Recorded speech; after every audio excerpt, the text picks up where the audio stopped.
এর পিছনে খুবই একটা রিজন ছিল।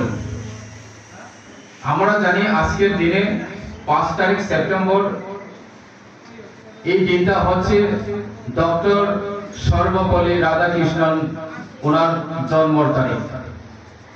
উনি জন্ম নিয়েছিলেন 1888 খ্রিস্টাব্দে তিরুত্তনি এক জায়গার নাম, তামিলনাড়ুতে সে এলাকা, একটা ছোট্ট শহর। এক সময়ে সেই জায়গাটা মাদ্রাজ বলে আমরা জানি, আজকের ডেটে চেন্নাই হয়ে গিয়েছে। তো ওইখানে ওনার জন্ম হয়েছিল দক্ষিণ ভারতে, তামিলনাড়ু দক্ষিণ ভারত। তো ওনার জন্মের পর উনি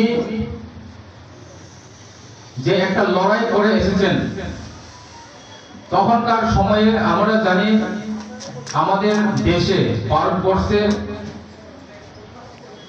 ইংরেজরা শাসন ছিল।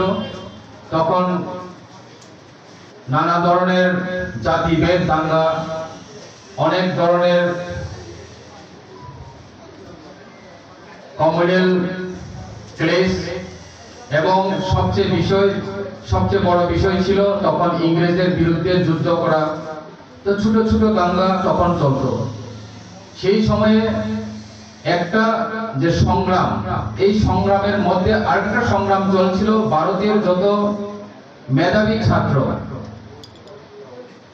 এডুকেশনের প্রতি তাদের একটা যুদ্ধ ছিল, এডুকেটেড হওয়ার জন্য।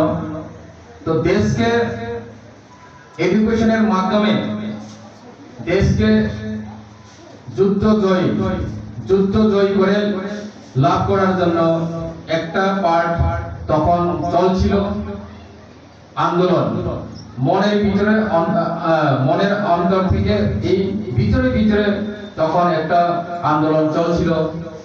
একদল ছিল চরমপন্থী, একদল ছিল অন্তর থেকে লড়াই করে, শিক্ষার মাধ্যমে লড়াই করে যাতে যুদ্ধটা জয় করা যায়। তখনকার সময়ে তিনি ডক্টর সর্বপল্লী রাধাকৃষ্ণন জন্ম নিয়ে এডুকেশনের প্রতি উনি অনেক আগ্রহ দেখিয়ে ভারতবর্ষের একজন একাডেমিশিয়ান এবং সোশ্যালিস্ট